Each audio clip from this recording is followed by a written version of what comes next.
Now, as I have said, that the the Brahmin people became more stronger in the society became more rigid towards the other castes of the people. Okay, so here we'll see, as the rigidity increases, it will solidify the hierarchical status. Like, for example, if there is a single ruler, or if there is a single minister who is known as the amatya.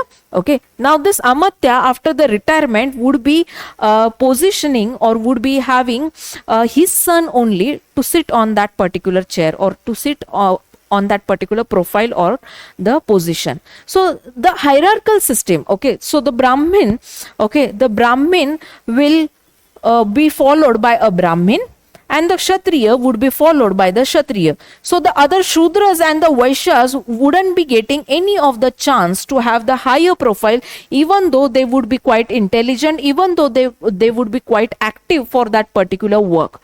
So even though they would be eligible for that profile, they were not being promoted for those higher profiles.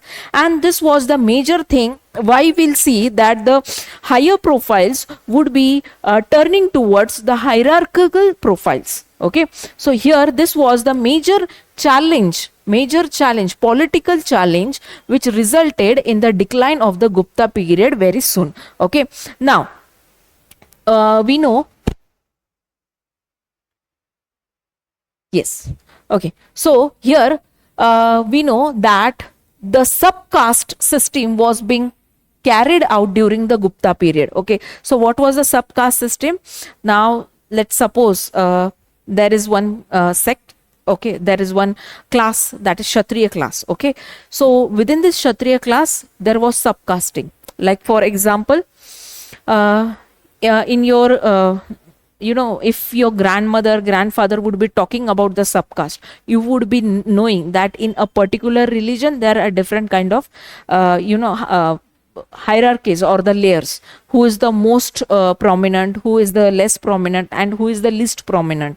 Okay, so this kind of subcasteism began during the Gupta period, the caste within the caste.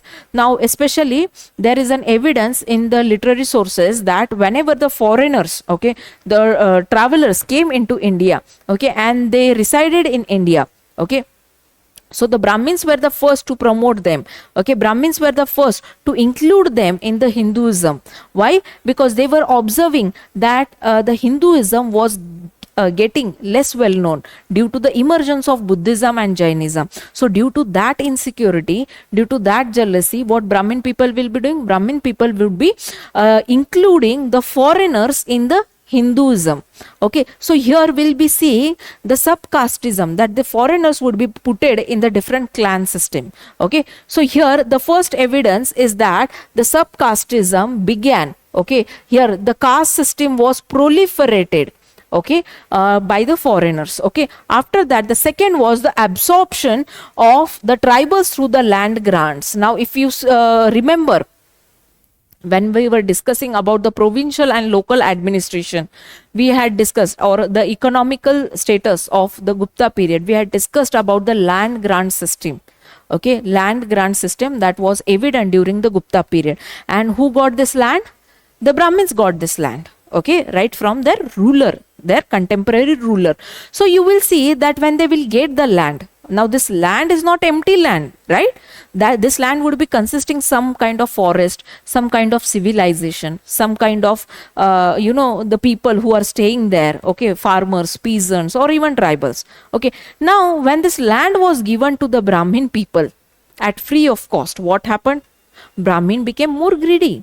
Okay, here the Brahmin people tried to had more profit generation from this available land. Now, how will they have been profited themselves? Now, for example, if I am a Brahmin in the court of Chandragupta II, okay, and Chandragupta II gives me some land. Now, I am quite happy that I am getting a land, okay, and I don't have to work for my livelihood. Okay, so here I would be getting land, okay, land grant from the king, Chandragupta II. Now, what I will be doing? I'll be collecting tax, I'll be collecting revenue from this common people. Okay, I would be dominating all those tribals from the forest areas. I would be cutting down the forest. I would be implementing agriculture on that forest land. Why? Because I should get the revenue income, right? So here, in this way, the forests were cutted down. The tribals had to move from here and there, and they were left homeless. And this was the challenge that the common person faced due to this land grant system. Okay, so this is where the absorption of the tribals was done through the land grants. After that, the Shudras were limited to contact or to communicate with the upward mobility. Okay, so here the Shudras, the very lower strata of the Varna system, okay, the very lower strata of the Varna system were not allowed, or these people were not allowed to communicate with the Brahmins and the Kshatriyas. Now, if you read the ancient text, you would be also seeing that whenever the Shudras used to pass by, okay, if you have seen the Malgudi Days series, okay, now in this Malgudi Days, it is being showed on television in Doordarshan, okay, if in your childhood you have been seeing. If not, you can also visit the YouTube and you can see those Malgudi Days. These are very good stories which depicts about India. Okay, in fact, some books of Nehru also depicts all this, rules or the protocols that were being followed during the Gupta period. Okay, now here in those times, okay, this Shudras, whenever they used to pass by a road, whenever these Shudras were passing through this road, okay, they were supposed to carry a groom, okay, like through which we clean our house. Okay, so they were supposed to carry the broom, okay, and they were supposed to clean the road or the path from where they are walking. Okay, so that the impurity of them wouldn't be spreaded. Okay, it was being considered that these are diseased people, these are impure people, and from wherever they would walk, the path would be getting impure, and if we step on this path, we would be also getting impure, we would be also getting punished by the gods. Okay, now this was the orthodoxical system which was being created by the Brahmin people in order to stay dominant in the society. Okay, so this was the harsh conditions that Shudras were facing during the Gupta period. Okay, and it became very rigid, which stayed up till the modern history. Okay, at the back end in the society. Like for example, if you see the modern history, okay, especially during the 1828, okay, when we see the Rajaram Mohan Roy, who is speaking against the Sati Pratha. Okay, after that, who is speaking against the untouchability. Okay, Swami Vivekananda, Dayananda Saraswati. Okay, everything they would be talking about the revivalism of Hinduism, Hinduistic principles.